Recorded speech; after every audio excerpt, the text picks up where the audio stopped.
Hi gang, this is Jonathan Eder and the piano lesson, and let's get happy.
There's a little start to our show today, a little summer tune Get Happy. I don't know if you guys recognize that at all. That is a 1930 song composed by Harold Arlen, and the lyrics Ted Koehler.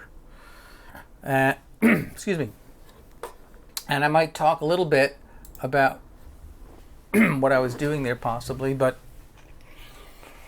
I might also even talk about, what is a song? It sounds like a kind of a silly question, what's a song? But I'm actually finding that more and more people that I encounter know fewer songs, and when I think of a song, I think of a melody. More importantly, I think of a form, so like the package that the song goes in. And typically, most of the tunes that we hear in jazz are songs that are 32 bars or 32 measures long, and they have a particular kind of form to them. Usually there are parts that are repeated. Usually there's 8 measure sections, and those are repeated. But typically the two forms that you see the most are what are called song form AABA. So 8, 8, 8, and 8. And that would kind of look like this: AABA, 8, 8, 8, and 8. Or sometimes you might see 16 and 16, where the second section is a little bit different. Let's say a little slightly different. A tune that's like that is How High the Moon.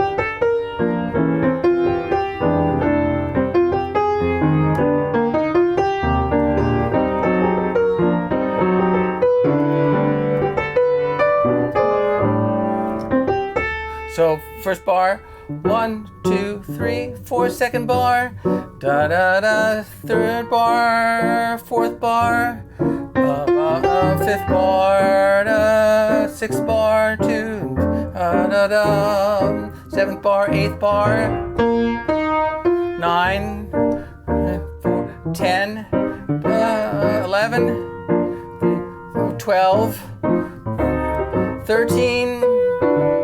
14, 15, 16, and you're back to the similar top. It's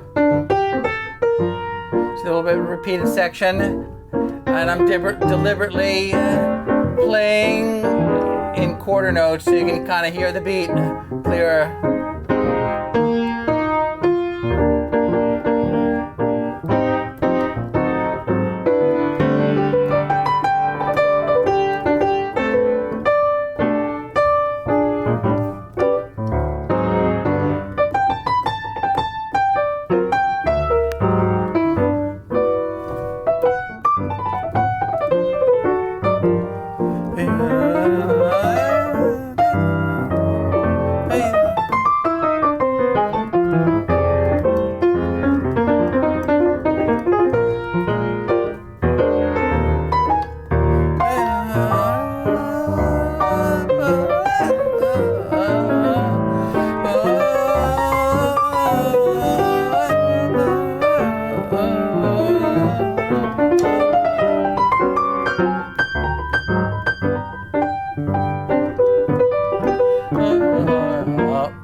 So that's an example of a 32 bar tune where the first section is 16.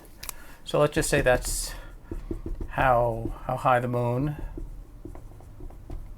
Okay, so that's 32 bars altogether, right? And then the other form, the AAB, that's also 32 bars as well. What would be a song? It would be like Take the A Train, introduction.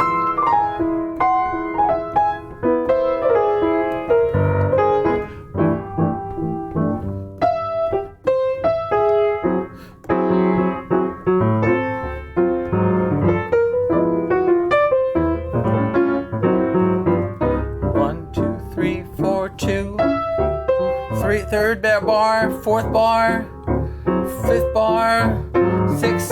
That's the second 8 bar. Bridge. 2, 3.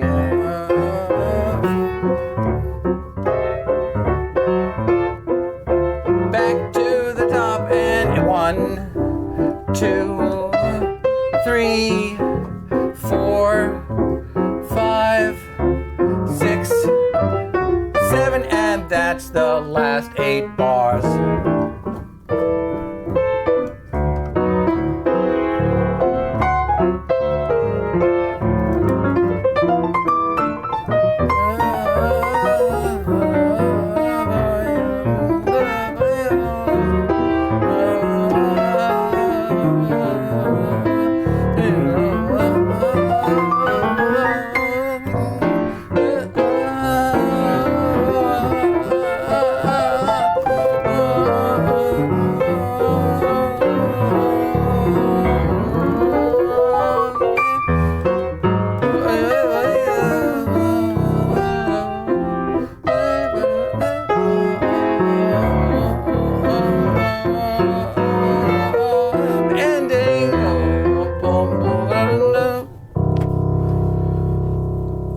So, another little part of the form there, you have a little introduction and you have an ending.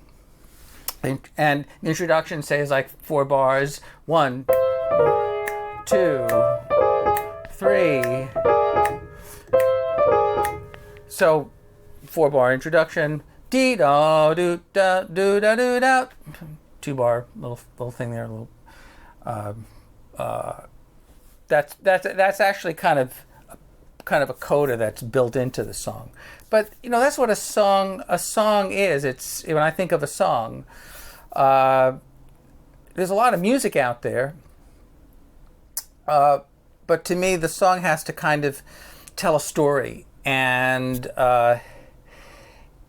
there's other musical forms, right? But if you're learning jazz, that's mainly the music that we encounter, and most of that stuff, I'm sure a lot of you guys know, most of it comes from Broadway. It comes from musical theater, early 1900s, on to 1950s and 60s, perhaps. I mean, it's changed a lot, but and some of those sounds that I'm getting here on the piano, the general style that I'm playing right now is more of a stride piano style. So that's the kind of style that one would probably hear, let's say, late 1920s, early 1930s. Now, I'm not playing quite as flamboyantly or as pyrotechnically as some of those people at the moment, but people like Fats Waller, James P. Johnson come to mind, and later on Art Tatum, and even people say like Thelonious Monk played in some of those stride styles. So the word stride meaning that you're taking your left hand, let's say you play a bass note, whoops, ooh, that was the pedal, nasty. You take the, by the way kids, when you put your foot on your damper pedal, never let it snap back up because it'll sound really awful. You take your bass note, put your pedal down, hold it, and bring your hand up to the chord, okay? And try to play the chord softly because it's a lot of notes, right? The more notes you have, well, the louder it's going to be, so you have to kind of balance that out. But this is the bass player down here, and this is the guitar player, right? So you got your guitar player up here, or your saxophone section, and then your trumpet player, or your brass section. You can, on the piano, we have the luxury of grabbing lots of notes, grab notes and make the sound kind of big. I probably, the number one thing that more accomplished players can do with their playing is, rather than just playing one note at a time, start learning how to harmonize your melodies. So you're kind of playing, and if you add the left hand in there, that's more of what we call a stride piano style.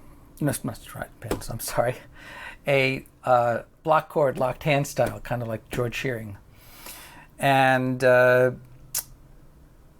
was even another piano player that came before George Shearing. His name escapes me at the moment. I will think of it, though, in a minute. But he is really the one who should have gotten credit for that kind of style.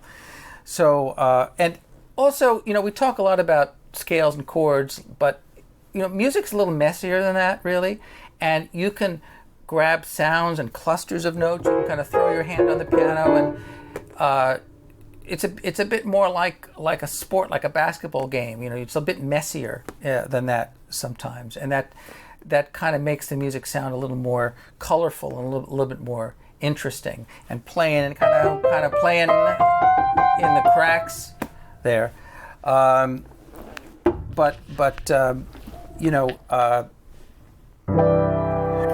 to play the full range of the piano too, not just getting stuck in the middle. And I would say, of all the things that you can do for your playing, the most important thing probably is just really trying to keep a beat, which is the hardest thing to do, keep a steady beat. You could play the greatest chords in the world and the greatest little licks, but if it's not in tempo, or it's not within some kind of beat, then it's going to sound unmusical probably. And by the same token, if you're only playing, I'm not saying you personally, right, but in general, right, if you're playing metronomically, right, like a drum machine, well, that's not quite musical too, because the music really has to have some breathing and has to give and take, and it might get a little slower, a little faster slightly, but that's part of making music, is that kind of that human element in there. Another great tune, Satin Doll. Introduction.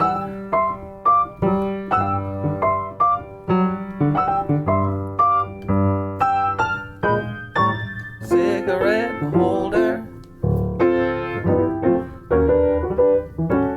Just love these old tunes. Duke Ellington. Don't have to play a lot.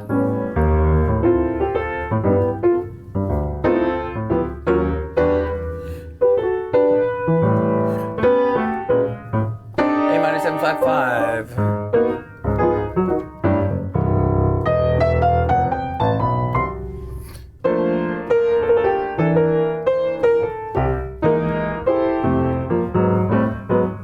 Little interlude there.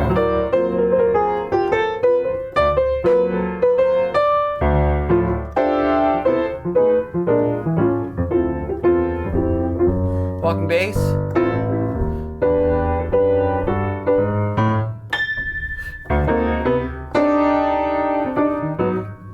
kind of like what an orchestra would do.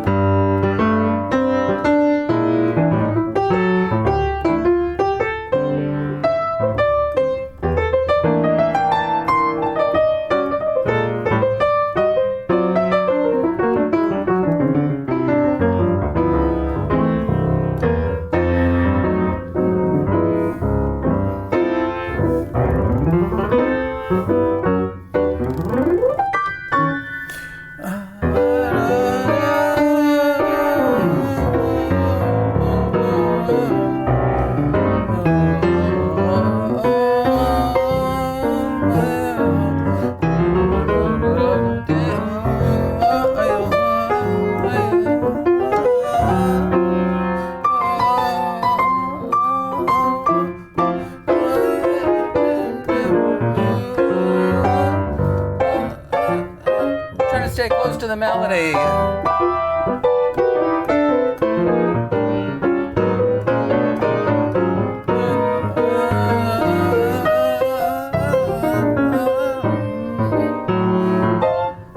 Three, four, two, 3, 4, 3, 2, 3, 4, 4, 2, 3, 4, 5, 2, 3, 4, 6, 2, 3, 4, 7, 2, 3, 4, 8. That was the first 8, and now the second 8, section A.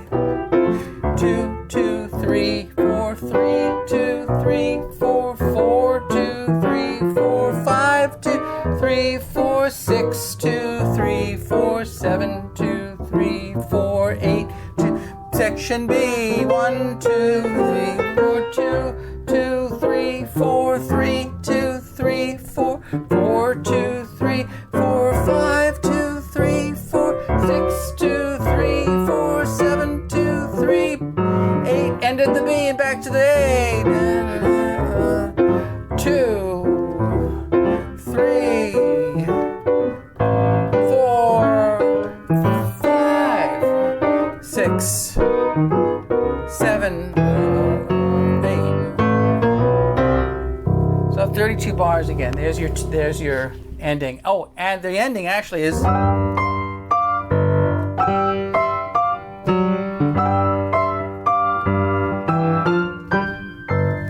Oh, see at the bass. I think those are some of the most perfect tunes ever written. They're just so joyous. They're innocent and sophisticated, and they're simple. They're deceptively simple. So mainly based on these 2/5 patterns that we talk about in jazz, D minor 7 to G7. Simple 2/5. Okay, but then it goes up a step. D minor 7, G7. It's in the key of C. So it's a simple 2-5. And then E minor 7, A7. Another kind of a up a step. And then A minor 7, flat 5. That's kind of interesting, unusual. D7. And there's a 2-5 in the key of G minor. That's kind of interesting. D flat 7. How does that work? Well, let's kind of figure it out backwards. D flat 7 is a tritone substitution. Let me just give you a little better view here. D flat 7 is a tritone substitution for G7, for the 5 chord, okay? Now, whenever you have a dominant chord, again, whenever you have a dominant chord, you can substitute the other dominant chord a tritone away. 3 whole steps, G to A to B, B to C sharp or D flat. That's your tritone. Okay, so you could go, 1, 5, 1, or you can go 1, D flat 7, 1, either one works. Now, D flat is the 5 chord of what key? Well, it's the 5 chord of G flat, and the 2 chord can precede any dominant chord, so that would be A flat minor 7. That right there, that's a 2-5. It's in the key of G flat, but that's why that works. And with G in the bass, it's really nice, And then this, so why does that work? Well, again, D7 is 5 of 5. That's the secondary dominant. That's basically the, you could call it 2-7. D7, G7, C7. And again, you could precede the D chord with the 2 chord of the key that it's in. Now, again, there are what are called parallel minors, and then there are relative minors.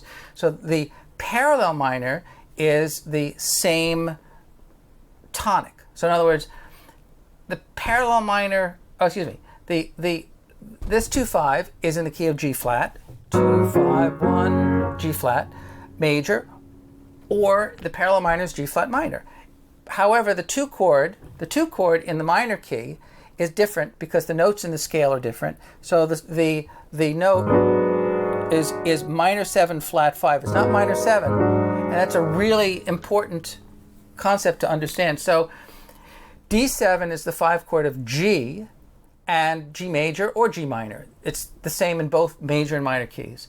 And the 2 chord in the minor, parallel minor, is A minor 7 flat 5. And that's why that works there.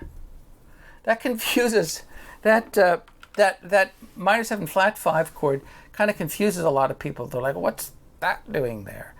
And you might even consider it the minor 7 flat 5, A, C, E flat, G, that if you put a D in the bass and a C sharp, an F sharp, pardon me,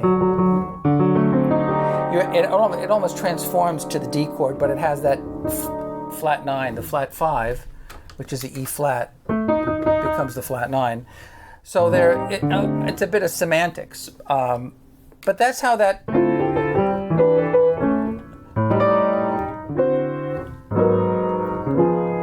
The basic chords, right, are D7, D flat.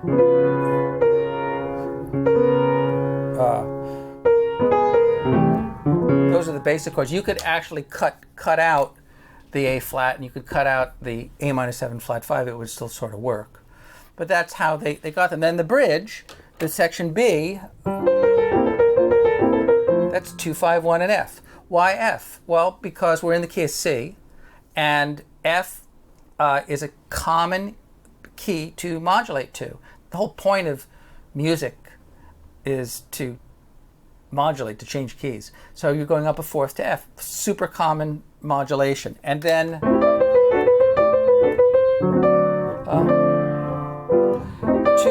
5, they go, it follows the same logic in a sense as section A. You have 2, 5, 1, and F. And then you go up a step rather than G, you go up to A. Doesn't that sound like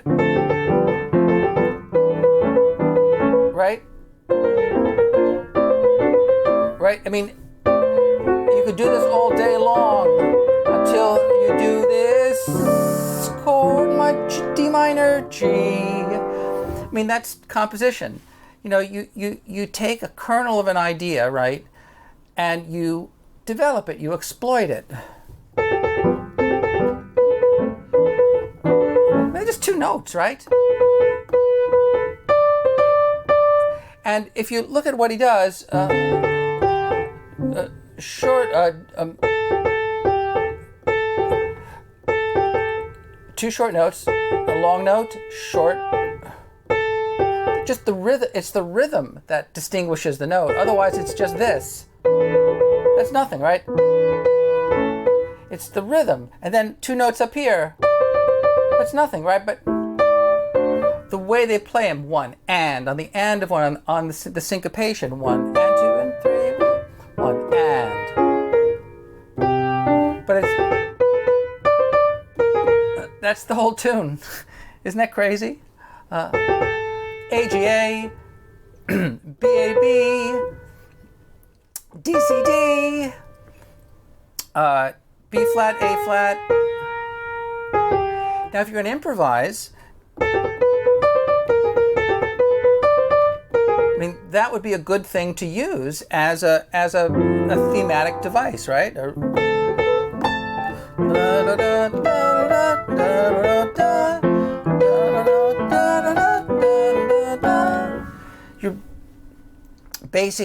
making your improvisation organic from the substance of the tune. Okay, we're out of time. Wow, where did the time go? I bet you thought, oh my God, this is going on forever. It's going to be so boring. Well, anyway, good to see you guys. Write me and let me know if you have any questions or concerns or criticisms or comments, or just, if you want to say, hey, how you doing? Or maybe you want a lesson. Would you like a lesson? Contact me. I'd love to have the opportunity to give you a lesson. Alrighty, guys, have a great day, great evening, wherever you are and out there in the world, and we'll see you next time. I'm Jonathan Eder, and this is The Piano Lesson.